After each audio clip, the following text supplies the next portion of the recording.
This episode is brought to you by Global Comics. This is the comics reading app that is changing the face of independent comics. You can go to Global Comics and browse thousands of books from hundreds of publishers, including Dark Horse, Image, Dynamite, AWA, and even individual Kickstarter creators as well. Or you can purchase a monthly or even an annual pass and read all the comics you want for one low fee. For 33% off that annual pass, use the code GCXBJKicks at comicsaredope.com/global. That's comicsaredope.com/global. Well, guys, today's guest, I'm really excited. It's not often that you get to sort of help introduce a guest to a new market. But today's guest, you may know her from her works on 2000 AD and Judge Dredd comics, but she is poised to make an American comics debut with the upcoming series from Dynamite, Barbarella. Just coming up in just a few short weeks. So here to talk to me about that is Miss Anna Morozova. How are you today? Hello, I'm very well, Brandon. Thank you very much for inviting me. And big hello to your audience, for everybody watching. I'm very glad to be here. We're excited to have you. Now, I have to apologize. I didn't realize when we were setting this up that it's 5 a.m. for you right now. So it's all good. No apologies needed. It's all fine. Like last week, I did a lot of traveling to a convention abroad. So, you just get used to those things. Getting up at 4, going to bed at 2, especially when you're drawing the pages away. Sometimes you forget about the time. So it's all fine. Man. So, well, look, we'll get right in then. So you're known for your work on 2000 AD comics. And like I said, this Barbarella book that you've got coming up with Dynamite will be your first for an American publisher. And I think that's awesome. So you're well on your way and making a splash, but I'm curious to know, sort of how you got into comics, not necessarily, how you got your first job, but really what inspired you to pick up comics as a profession? Mm-hmm. Well, I think like many people in this industry will go I've always been excited about drawing, let's say, especially artists. So I've been drawing all the time. And I remember even when I was little or in school, I would do humorous comics about people I knew, about my friends, they were pretty amusing little things. But I also just genuinely like drawing. Interestingly, though, I did go to an art school, but it wasn't a classical art school in, kind of normal term. Because our teacher, she was primarily an interior designer, and she encouraged us to do quite experimental things. So I did a lot of things which were stylized. So I always kind of considered it more as a hobby thing. I just thought, I just kind of doodling away while listening to classes in school, and, my notebooks in school, they were pretty much covered in drawings. Right. For instance, if those were history lessons, I would cover them in thematical drawings. So if we were learning something about ancient Greece, it would be all about ancient Greece. So that actually helped me get good marks on those classes as well, because teachers found it very amusing just to go through drawings sometimes rather than check the correct answers. So it's always kind of been there, but at the same time, I also been really into something more science, I kind of always enjoy physics, math, chemistry, all that. So I eventually ended up getting a degree in something which is quite close to programming and UX UI design. Okay. So I never was kind of planning to get into comics full time or anything. Plus, to be fair, I've never been really a reader of comics growing up either. I would occasionally pick up something here and there, usually just if I liked the image, I like the cover of the book, some of those were kind of translated Disney properties or some collected things.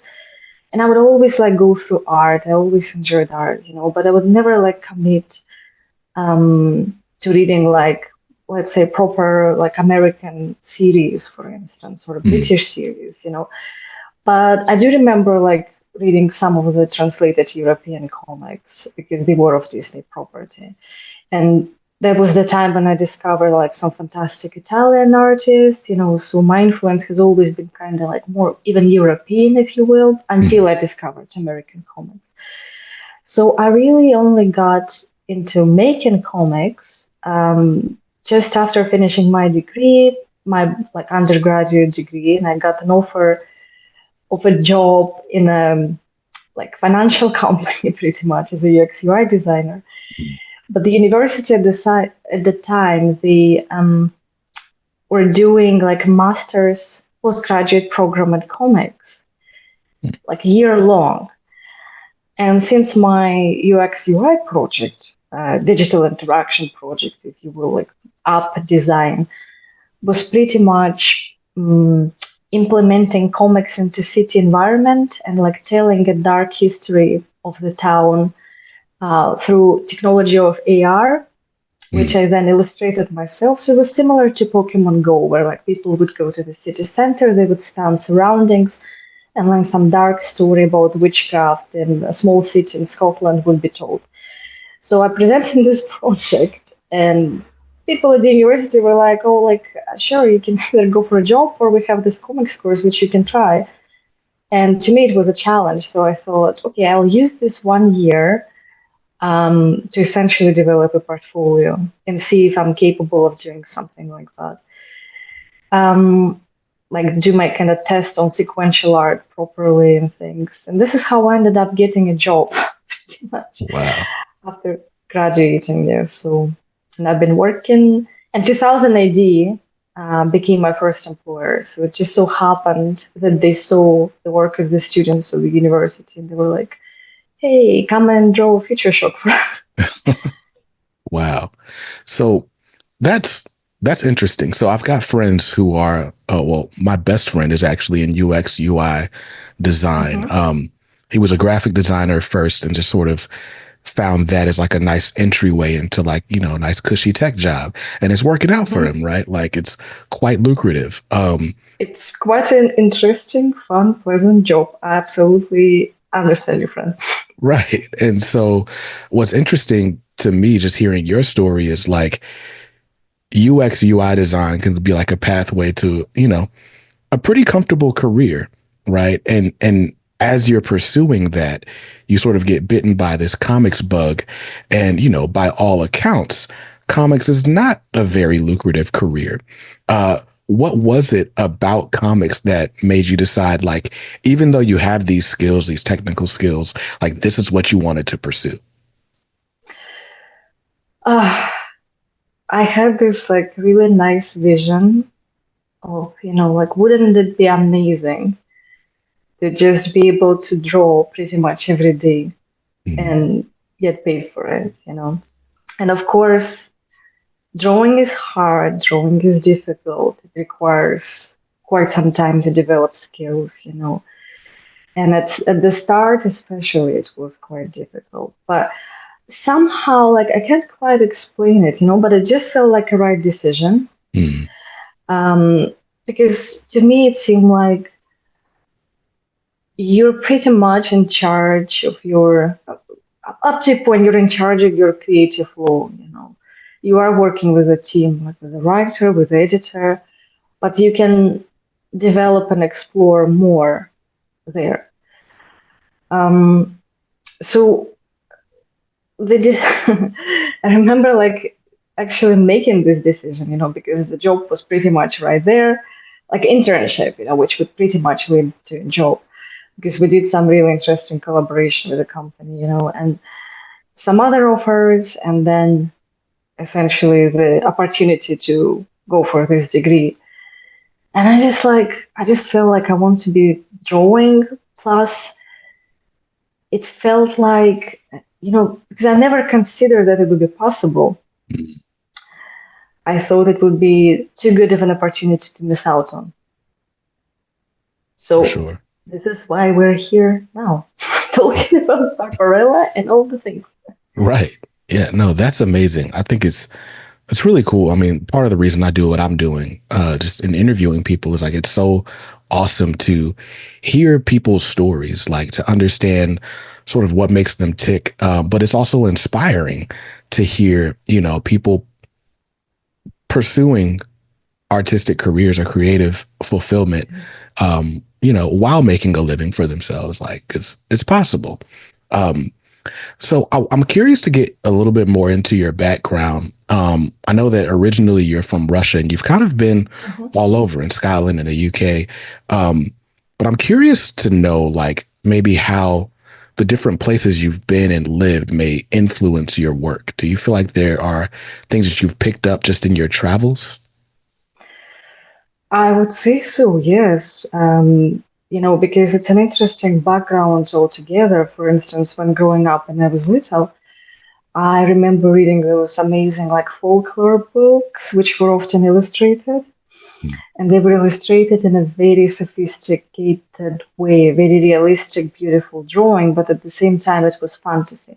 Mm, So I grew up pretty much like reading those, like in the Slavic fairy tales and stuff. Then when I partially was kind of growing up between Russia and Estonia, in Estonia, of course, has got their cultural background. They're all kind of mythical stories, and Estonia is a bit closer to Scandinavia when it comes to like visual art or like folklore, even. So that influence was certainly there. Um, and both in Russia and Estonia, I would like be picking up occasional comics or like really nice kind of illustrated magazines or something like that. But when I moved to the UK to study, that was the first time when I came across 2000 AD. So I remember actually seeing the Judge Dredd movie poster when it first came out. At that time, I was still in Estonia at that point. But then, actually, on the shelves of the shop, I saw some of the collected, like collections essentially of some 2000 AD stories. mm, And I remember the first one I picked, and it was quite a revelation to me generally about like how comics can be. And if before to me it was more about kind of adventure, well, I can still call this book an adventure, I suppose, but they were more like kind of uh, they were less dark, like fantasy stories with like some occasional American like action comics issues, like superhero stuff. But when I came across like 2000 AD materials, the first book I picked up was Nemesis the Warlock, first mm, book collection. I don't know if you're familiar with this, but it was written by Pat Mills, essentially co-creator of 2000 AD, okay. and Kevin O'Neill, Mm, who you may know from League of the Extraordinary Gentlemen. He mhm, illustrated that. So, of course, like later on in those issues, like different other artists came in, but initially it was started by Kevin O'Neill. And, it completely blew my mind because it was not what I was expecting from comics. Because, like, if you and viewers get a chance to look at this book, it's a very um, deep, dark story that essentially reflects on many, many dark aspects, like tragic aspects of like human history, but it's set outside, like it's set in the, in a galaxy and like mm, different like planets, the different world. But I remember like seeing the drawings by Kevin O'Neill, when it's again, it was something completely extraordinary because the amount of details that went into this work, the amount of like little tiny like Easter eggs he would draw in the background, which would relate to the story, and it actually made me um, sit on those pages for quite some time. I would read it fast, and then I would just like look at the art. And every time I would look at it, I would find something else and something else. It was very clever. It was very smart, and the style was so unexpected. mm. And then, of course, 2000 AD, like that was just like the first impression because it was literally the first book I picked up before I started working for them. Mm. I only picked it up because it was being sold in a shop next to my part-time job, and I would go there during lunch and I would like see, because the owner would sometimes bring like occasional comics, just like very random selection, and whatever I liked, I picked up. But going forward, of course, 2000 AD has some legacy, like it's definitely a collection of some extraordinary stories. So this is in the UK, like I discovered that, well, it can be like that as well. Mm. It can be very, like totally out of this world. Mm. And of course, 2000 AD, like then I learned about their history and how revolutionary this comic was, of course. But then also the fact that I was staying in Dundee, which is also you could say like capital of comics for Mm. Scotland, because this is where the office of DC Thompson are based. I don't know like if American audience are familiar with that. And the common joke is DC or DC Thompson. Like I work for DC, I work for DC Thompson. But DC Thompsons are they're a big publisher in general. So they Okay. publish like newspapers and magazines, and they have radio stations in Scotland, but they also publish comics, and specifically the comics for kids, like humorous comics such as Mm. Beano, um, which is big part of like British comics legacy. You can say it's comics for kids, but trust me, like people of all ages enjoy them because Mm. that's funny. Um, there's so I did my research in them as well. Like I would just often be involved with people who work for DC Films, and like I would discover about those comics. Would go to their archive, that has like tons and tons of original pages of art produced through the years, like some archives that DC Thompson's bought, so there's like some fantastic work. So I've been pretty lucky as I was like getting exposed to all this like mm, art and very, very different approaches to comics, I would say. Mm. And now interestingly, I find myself in Athens, and I've been here for the past year. And also, Athens, like Greece, they have their own comic scene, and Mm. they have their own unique approach to comics. And for instance, here I find that zine culture, like fanzine culture, is very big. So obviously, it pushes people to be very, very experimental, very like creative with their styles, be very like essentially kind of reflective of themselves, reflective of their struggles, Mm. reflective of society. And art is like here everywhere, especially in the city center. People love it. You go through the streets and there's a lot of graffiti. A lot of them have like very strong social message, of course. So you're exposed to that, and you exposed to like um, this thinking process behind art and the Mm. motivation behind art. And of course, like the local kind of comics culture, like artists who are here. So certainly, yeah, I would say it's quite an eclectic mix altogether. Man, I'm jealous. I'm a bit jealous because in your travels, it sounds like no matter where you've gone, the place you've been has a different sort of experience with comics, right? Like, and there's a very specific comics culture specific to wherever you've landed. Yeah.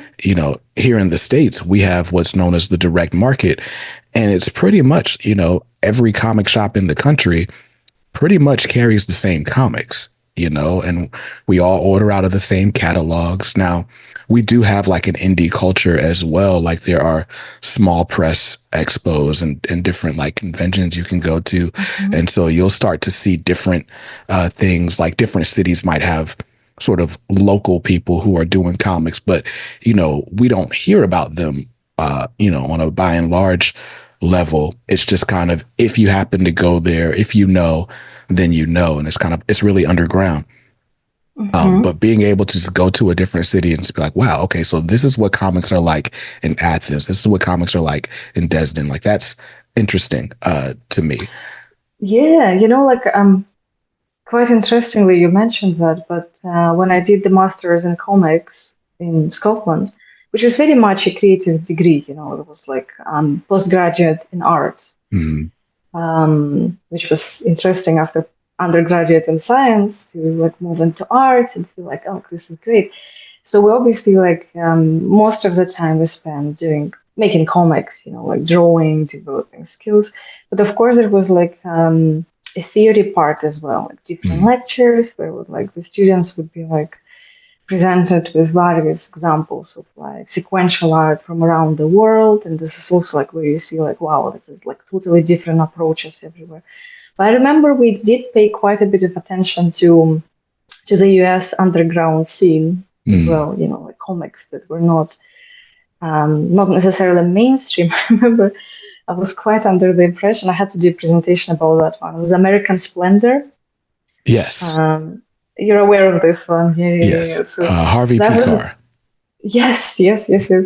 So which it had like a movie adaptation of it, and the author he went on a big US talk show. Like Mm, I don't want to name the one in case I'm wrong, but it was interesting to see as well how he turned, just everyday life into pretty much a comic sensation as well. So right.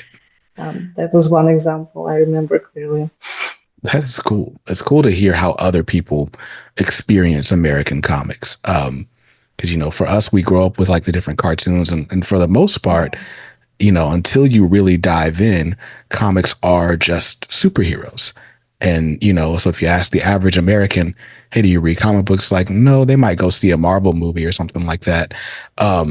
But people would be very surprised to know that there are historical comics and biographical comics and all sorts of things. Like people, when they hear comics, they either think like newspaper strips for kids Mhm. or they're thinking like superhero comics for kids. Um, Mhm. and because comics are like sold in specialty stores now, a lot of people don't even know like that comics still exist. Like people are like, oh, they still make those? Like they still print Batman? It's interesting. Really? Yeah. Really? Wow, that's fascinating because like there's quite a comics culture, like in Europe. Like I mean, again, like depends on places. Like I'm not even mentioning, like French Belgium market because this is a completely entire like universe of its Mm, own, with some incredible examples and like what the legacy and it's just too much to like even touch upon. But interestingly, like I'm thinking of Estonia, I'm thinking about Russia, like the interest in comics is like very serious there. mm, When I go back to Estonia, for instance, I see that the comics are often introduced into the general kind of book stores, so you get proper like comic sections. Usually, they of course prefer to stock like collected issues and stuff, but you get single issues as well occasionally, yes, there are of course like specialized comic stores, but you can definitely see like comics getting distributed um, kind of not in just specialized places as well. Same for like UK as well. You go to UK, you will see comics section in the most popular like bookshops. So hmm. there will always be like comics, and there will be like some stuff from DC, some stuff from Image. Again, usually collected issues. Right. Yeah, so same for Russia as well. Actually, go to bookshops and they have quite a variety there. But again, like Europe is European market is a whole universe, yeah, a whole world in its own. Yeah. And when we do have comics in, general bookstores, but it's not as much, right? Like, and typically the comics are placed in the same section as the manga. And what you'll Mhm. notice is like the manga takes up like entire walls. And then it's like, okay, here's a little section of comics right here. But so that's interesting. So something that you would I noticed a sort of theme in like just the things that you were reading and influenced by. You talked a lot about like just different sort of mythology and fantasy books, and then even getting into like the sci-fi stuff with 2000 AD. But what I noticed is like it sounds like you gravitated toward, I guess, what you call darker or more tragic subject matter, something that like causes you to think. And I'm curious as to why that is, like why the books that cause you to sort of think about the human condition as opposed to like, I guess the buzzword here is escapism, like stuff that might take you to some faraway land or distract you from whatever might be going on. Ah, good question. It really depends because what you can maybe call it like a sort of Dostoevsky culture phenomena, like we use generally kind of gravitate towards this like stuff that requires quite emotional reaction or like thinking kind of process reaction to it. Something to really think on. But again, like darker stories can be told very differently.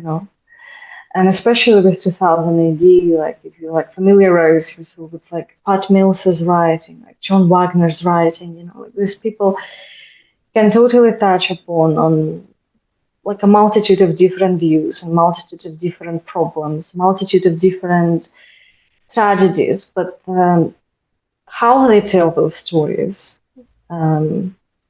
is the art in its own right. Sometimes it can be pretty absurd, like for instance in the case of Nemesis the Warlock, like certain things they're absurd and they really reflect on the absurdist nature of reality as well. But darker stories, again, they can be like very different. They can be dark in terms of art, it can be just like generally kind of like artistic approach to it, or it can be dark story as a simply horror. And I always weirdly found that actually to tell a horror or to tell a sad story is sometimes almost I don't want to use the word easier because it's quite simplistic way to describe it, but it's kind of more natural to many creators, whereas making a story that would like for instance like humorous stories, things like that.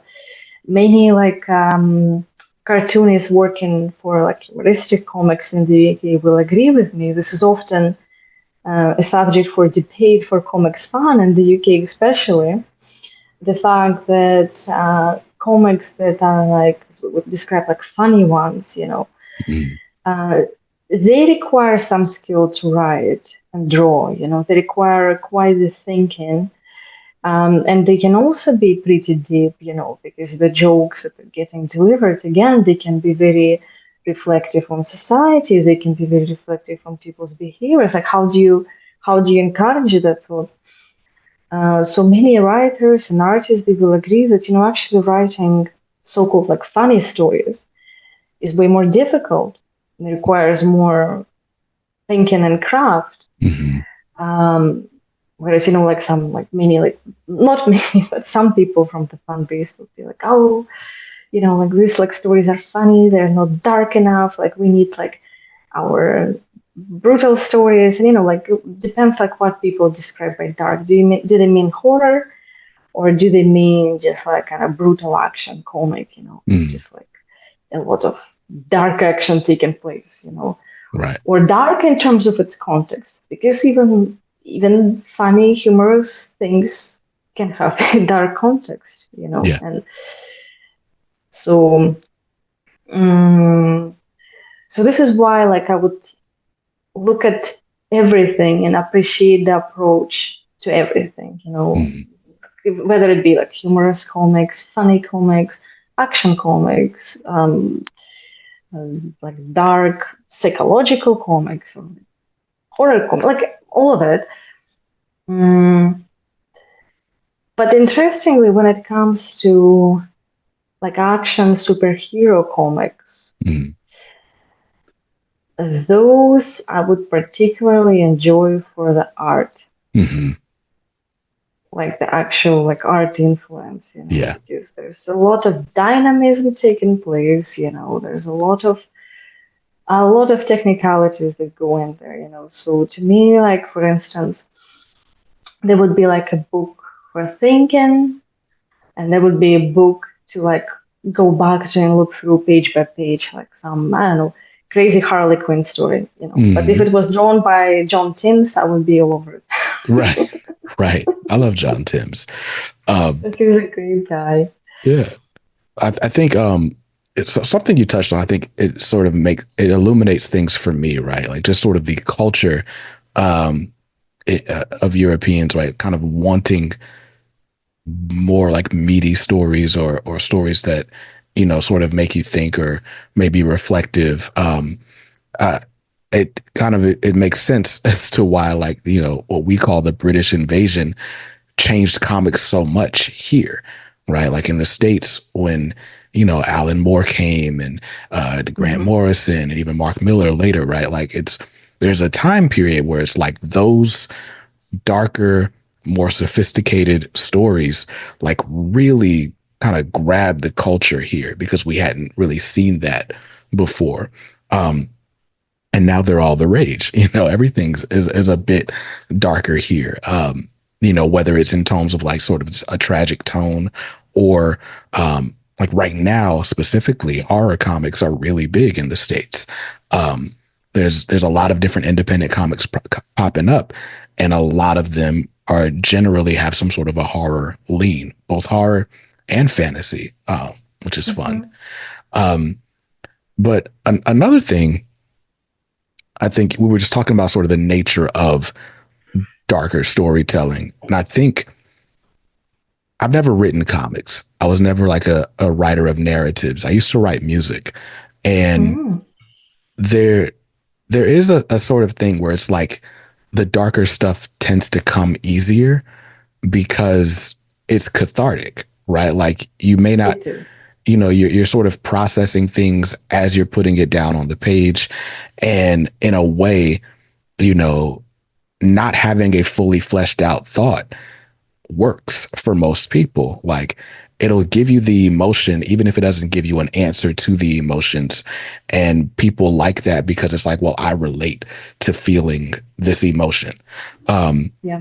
whereas like humor, I feel like in humor, it almost requires you to be or to have processed fully whatever that emotion is so that you can go back and see the humor in it and then communicate that humor in a way that even if the person that is consuming it or reading it, um, hasn't fully processed their thoughts and emotions around it, they can sort of see that humor and relate to that part of it.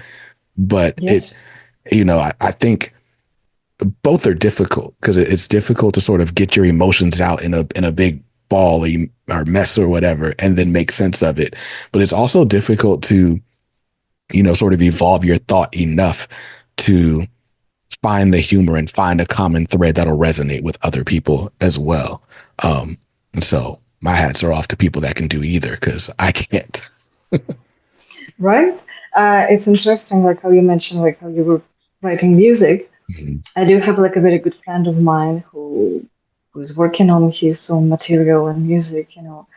And we often have this conversation of how to keep the balance right.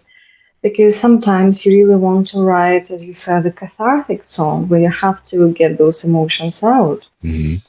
Um, but if you're putting an album together, for instance, if you're working on the actual set of material, then there of course has to be a song that is uplifting, and it Right. can still be based on the same experience, but it can be quite sarcastic about it, can be quite Hmm. humorous about it. So it's an interesting balance, as you say. So this is why, like for instance, when it comes to comics, this kind of like skill juggling in a way, There are some incredible artists who can work on comics that are well, quite realistic in their nature, and require like a very realistic art style approach to them. Mm-hmm. Then they will also be drawing, let's say, Disney properties, Yeah. which is a completely different style. And it's also quite interesting to observe, like how a person can just adapt and like fit so naturally in both worlds, like Yeah. like not just both, like but many worlds, Mm-hmm. just depending on um, the setting, the project, the emotional requirements of the project, and how they bring those skills, how they summon all those abilities inside them, to perform perfectly. Right. Man, this is interesting. This conversation, I don't, it's a very interesting conversation. So Great, perfect. 5 a.m. There we go. right, This is where this is where the thought flow starts. right. So so 2000 AD sort of found you through your college work, and that makes sense because they're local. But I'm curious as to how Dynamite found you for Barbarella. Hmm. Interestingly, um, so I'm sitting quietly and drawing away some stuff for 2000 AD, like, and I was thinking, like at some point it would be nice to go into American market and work on like some properties there. And I have to say right away, like Dynamite, I've always been keeping my eye on because like Red Sonja, Barbarella, Vampirella, I just enjoy that type of um, creative field. It's just like this amazing fantasy, like female characters. It would be amazing to draw one day. I always thought. So I actually got contacted by a talent agent Mm. called Chris Salo. So he runs like a group called Magnus Arts, where Mm. essentially like he tries to like see people with who he would think would be like suitable for American market and stuff. Okay. And we had some discussions, and he was like, "Look, if you want to try American market, I can help you." And to be fair, at that time, like I already had like so many deadlines, Mm-hmm. and I was like, like let's leave it just now. Let's maybe later, maybe later. But turns out he did contact Dynamite, and they did see my work. And then some months later, since our first initial conversation, he did get back to me. He was like, actually, Dynamite are interested in working with you. Mm. And it's Barbarella. How about that? And I was like, wow, that is amazing. Couldn't believe it, because like I was excited. Like that is actually, like it would be a really great new area to explore. So this is how I got linked to Dynamite, and this is how it all started. So couldn't be happier that they thought that my style would fit, Mm. to their project goals. Um, yeah, so I've been a very happy creator the last several months. Nice. And so, you said that you were familiar with Dynamite's work, so like Vampirella, Mm-hmm. Barbarella. Um, for the listeners who may not be as familiar with Barbarella, maybe talk about why you love that character in the story so much. Ah, you see, this is interesting. Here's like when some people will say that they get familiar with the movie first, with the Okay. great movie with Jane Fonda. Obviously it was like very influential, very iconic, especially when it came to like character, like a costume design, settings design. Like for instance, I did learn from Blake Northcott, who is the writer on this project, that for instance, such bands as Duran Duran found like chose their name because Duran Duran apparently was a character in Barbarella initially, Oh. and they have like songs like about Barbarella, so it's very well integrated into pop culture, even though some people may not be aware, just like as I was completely unaware of that fact, but it's a fact nonetheless. So, but in my case, how I first came across Barbarella was actually the university now that I remember, because it was definitely the comics that I saw first. And to be fair, yeah, like I remember we were, because it kind of laid into this like European comic style, which was kind of reminiscent of work of some international artists who would work for like British market. Mm-hmm. Because I've always been fascinated by, yes, British girls comics, because they had some amazing talent working for them, some Spanish artists, some artists from South America. Wow, those things are incredible. A lot of those kind of fantasy like worlds like would be explored by like female protagonists, or like it would often be like horror stories actually, such as mystery comic, it would be like kind of eerie type of content, and it was like common joke in the UK as well that those comics, even though they were meant to be for girls, girls' brothers would often steal them because some horror comics were like that good, Right. So original comic by, I'm scared to pronounce it incorrectly, I'm very sorry, but Jean-Claude Flores. They reminded me very much of that.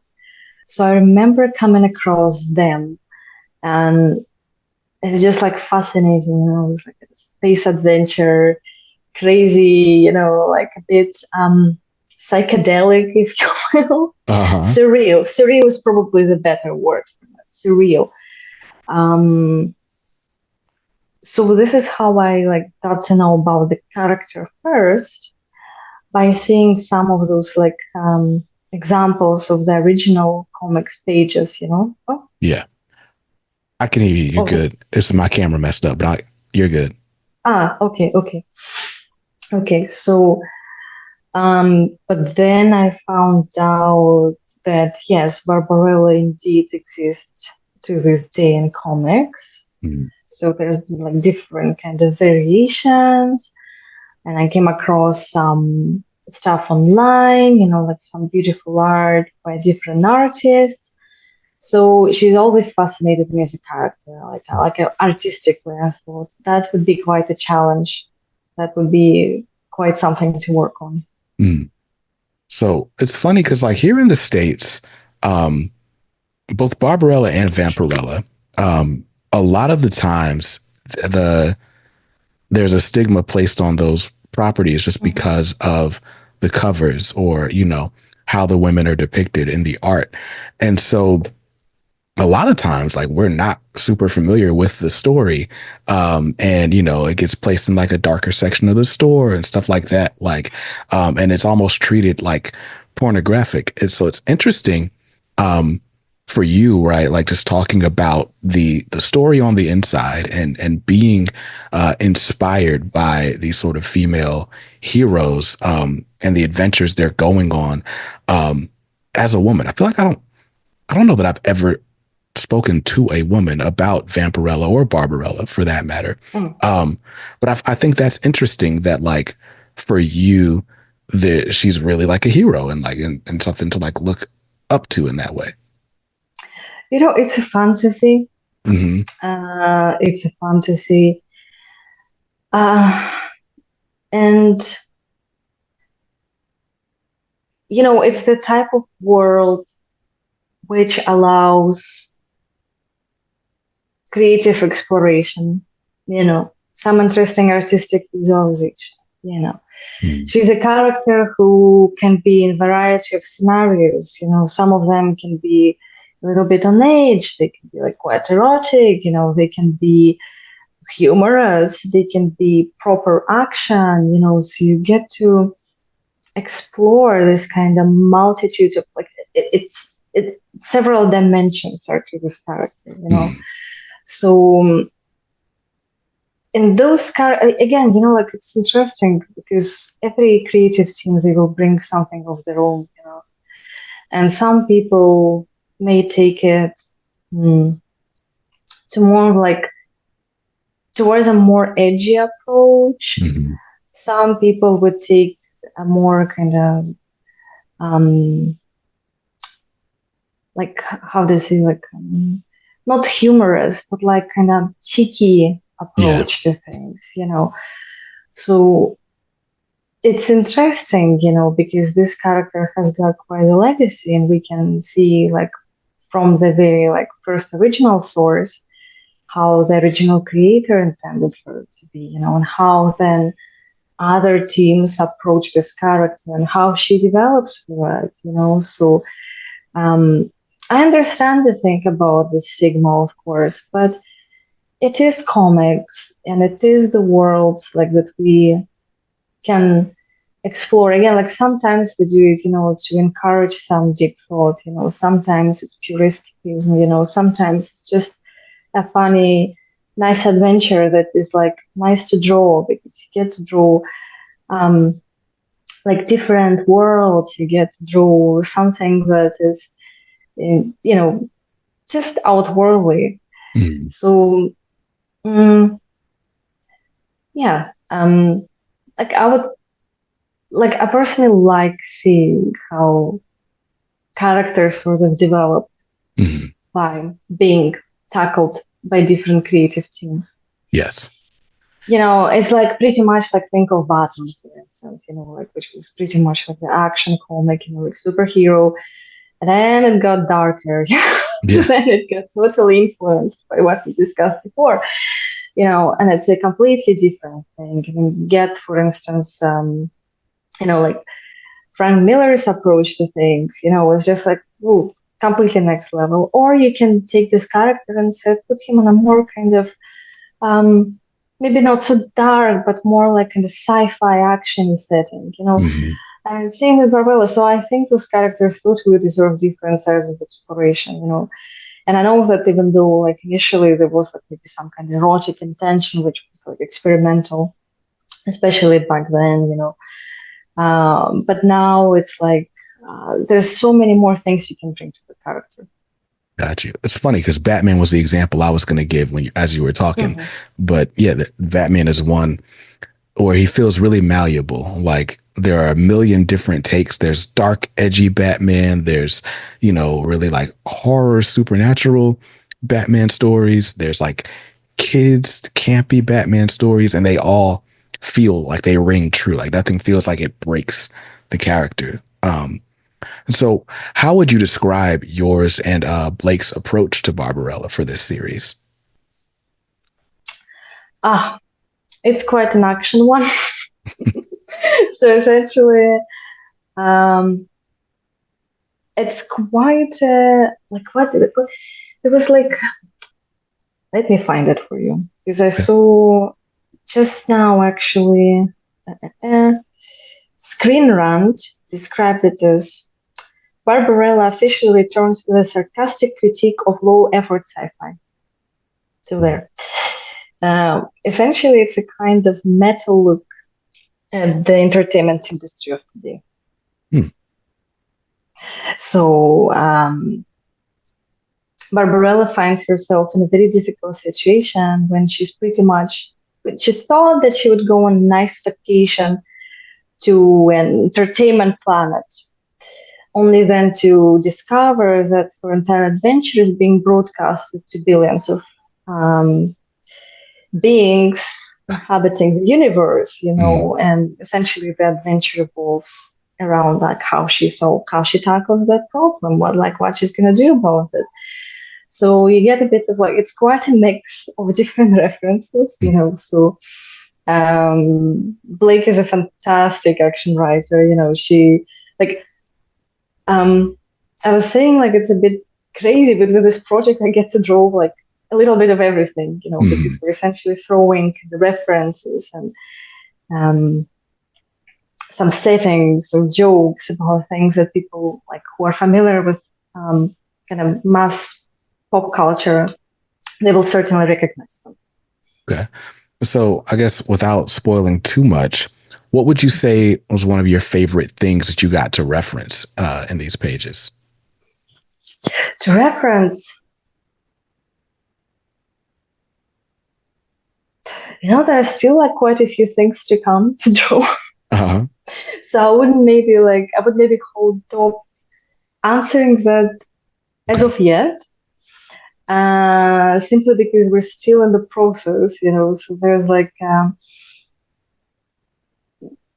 not like, I would maybe say, not to reference, but to, not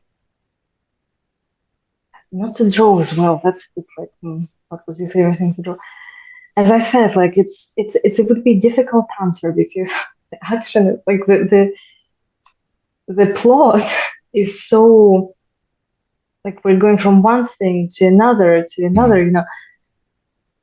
it's quite an amazing project because you get to be, again, a bit of everything. You get to be character designer, you get to be transport designer, you get to be setting designer, you get a little bit of everything. And I know there are more references to come. So there are like a couple of things that people recognize now probably, but there's definitely more which I'm yet to draw because we're still kind of working on the series as we go. So yeah, a difficult question. I will just say that the general process has been like super fun. Nice. And so I'll ask, has the team at Dynamite been as everything you dreamed they would be? How's it been? Oh my God, pretty much, like just fantastic. They're so supportive, they're very friendly. Like we're having a very good time in general because there's a lot of like great communication and like email chains, Yeah. So we're like kind of bouncing some ideas back and forth, but at the same time, the team, they allow me to do pretty much whatever I want on the art front. And I'm gonna say that, because the first book, of course, it's a little bit, you get a tiny bit of kind of stage fright with it. I would say, like I certainly did a little bit. Like you still have to kind of go through it and not to pay attention at your stage fright because ultimately the work is done. You need to deliver the project, but you're thinking like, was I maybe a bit not experimental enough here? Could I be maybe more creative there? Could I maybe... So the first book, of course, is a little bit like you're just kind of working things out. You're like trying to see how far we can go. What would the team like to see from me? Obviously, as the process keep rolling and rolling, you become kind of like more used to it, and kind of drawing becomes looser, and you're like, okay, like now I've got it. So at the start, of course, I was like, oh my God, like, it needs to be this. Like I want them to like it. But to my surprise, to my pleasant surprise, I would say that they were so happy with the pages when they saw them. They were like, no changes to them. Nice. So I was like, oh, cool. Now we can relax. Now we can like do even more stuff with this.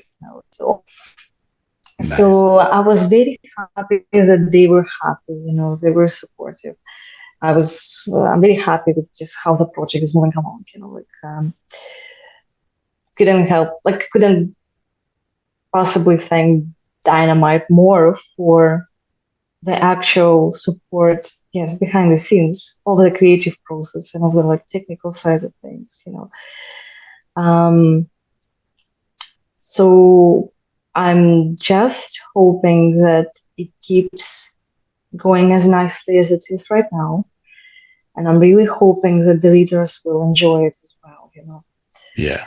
Because ultimately it's, of course, we do it for our own fun and for our, as I say, like personal artistic development. But ultimately the readers are the ultimate goal here. Like, it would be very nice to hear from people who read it, what their thoughts are, and especially if they enjoy it. This is what makes the creators the happiest, you know. Absolutely. So you guys, the audience, will have your first chance to see Barbarella. Issue 1 is out here in the States on October the 2nd. So again, by the time this episode is out, you might have like a week. So get to your local comic shop, grab this issue, and then do as Anya says and let us know like what you think. Sound off on social media. And then of course, you know, pre-order the rest of the series as well. Now, do you know if this is billed as an ongoing or is this a limited series? Oh, not sure if I'm allowed to like not do the poker face on this one, essentially. I'm allowed to reveal the cards. But as I said, we're still in the process. There are like a few interesting creative decisions that will be made potentially. I will probably know for sure myself next week as well. Okay. But the hopes are high. You know, we're working on it, and hopefully, if it goes well, it goes well. Absolutely. Yeah. Listen, if you guys want more Barbarella, you got to buy more Barbarella.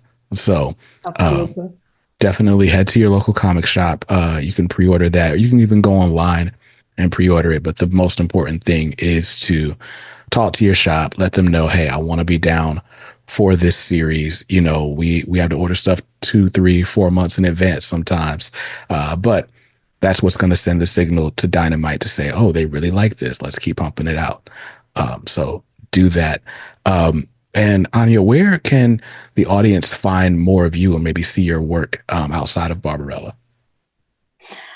Oh, the best place to go to would be my website, because it also contains social media links. And my social media handles, especially Instagram one, is hard to pronounce because I do indeed have a very common name and I had to be very creative when spelling it differently on Instagram. So the website is the best place that shows some work, even though it needs to be updated. And it does provide handles to social. So it's annamorozova.uk. Nice. Simple enough. So I'll link to Anna's website in the show notes and in the description of this video here on YouTube. Anna, thank you so much for being so gracious with your time, for getting up so early to talk to us. I really appreciate it. No, come on. My pleasure, Brandon. Thank you so much for having me. Like, it's been so great. Honestly, the time is just like, I don't even think about it, because with this type of work, you know, sometimes it just exists in this like kind of your own time zone, your own like comics time zone, let's call it that, like where people just like float between schedules and deadlines and wake up like whatever time. So no, it's been my pleasure, and honestly, it's been a great chat. Awesome. Well, thank you so much again. And yeah, I'm excited. This is your first big American project. I hope it's the first of many. And you're welcome back anytime to discuss whatever else you'd like. So with that, I'll go ahead and wrap up, guys. Thank you again. Make sure that you go out to your shops, pre-order Barbarella. Issue 1 is out like super soon. So just go to the shop and buy it, and then pre-order the rest of the series. Let your shop know that you want to be down for it. And then after you watch this interview, go stay safe, stay awesome, and read something dope today. Thank you. Thank you. Thank you.